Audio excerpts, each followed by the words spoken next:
So as if you needed another reason to hate GameStop. Kotaku has just published a story alleging that GameStop has a new policy in place that could lead to the store actually lying to you about whether or not a game is in stock, which sounds ridiculous, right? I mean, this is a business that relies on you walking into the store, giving them money, and then taking a product home with you. So they want to sell you products. So why in the hell would they lie to you about whether or not a game is in stock? So this new program is called Circle of Life. Actually, I don't think it's new, but maybe these requirements are. In GameStop's eye, the Circle of Life isn't about, being born, living, and dying. It's not about Elton John and lions. For GameStop, the Circle of Life means you buy a new game, you trade that game in for monetary value, and then you turn around and you buy another game with the money that you received from the trade-in. And preferably, you buy a pre-owned game. And the way this program works is they've given their stores and employees different quotas to hit. They got to sell so many pre-orders, so many reward card subscriptions, so many used games, and so many game trade-ins. And you'll notice that there is no quota as far as selling new games. This is all stuff that goes almost directly back into GameStop. So let's say that a store has a quota of selling 50% used game sales for a month. If they end up selling $1,000 worth of new games, that means that they got to sell $500 worth of pre-owned games in order to meet that quota. And it's gotten so bad that several employees have admitted to lying and telling customers that they don't have particular games in stock simply because they don't want to mess up their quotas. Because if somebody walks in and they buy a new game and they didn't pre-order it, they didn't subscribe for a rewards card, they didn't buy a used game while they were there, and they didn't trade in any games, say they only walked in and just bought a brand new game and left, that means that it goes against all 4 points that these people are being graded against. And so the more new games that somebody sells, the more used games they have to sell to make up that difference.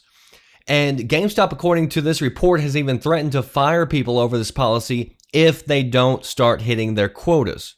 One employee said, for an example, that Watch Dogs 2 at one point was $30 brand new, but the pre-owned version was $54.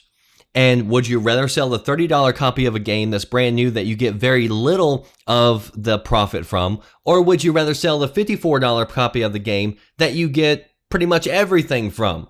And so what they did was they told people, hey, we don't have the game in stock at that price for new, but we do have this pre-owned version.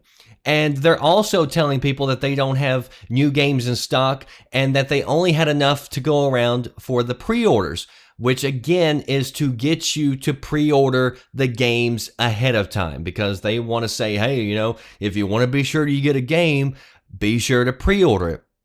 Even though I bet your ass you can walk right down to Walmart and go find that same exact game for new. You can go to Amazon and still buy the game. Very few games nowadays run out of stock, especially in a game store. And so these are all different techniques that people are using to get you to follow through so they can meet their quotas. And again, GameStop gets all the money from pre-owned games, from pre-owned consoles. So it's in their interest to sell you used goods because, they just nickel and dime you most of the time. Is that not true? They give you very little for the games you want to trade in, and then they turn around and sell them for almost full price. And I've done videos on this before showing you how much better you are by selling your games most of the time on eBay or some other site rather than walking into a GameStop. And Kotaku actually sent this story over to GameStop asking them for a comment, and here's what they said. All of GameStop's internal programs are designed to provide our customers the best value in all their video game purchases, but like with any program, opportunities arise for improvement, and we will continue to refine it to equip our knowledge store associates to provide you a great store experience. Yeah, complete, utter bullshit. We all know that GameStop's policies are implemented in order to give their stockholders the best possible value. It's designed to take as much money from your pockets and place it into theirs. And so I haven't stepped foot in a GameStop in forever, and no intention of doing so anytime soon. I do most of my shopping all through Amazon and other means. If you want to read more about it, links down below. That does it for me, the Red Dragon. I'll see you next time. Thanks for watching. Are you listening? Damn.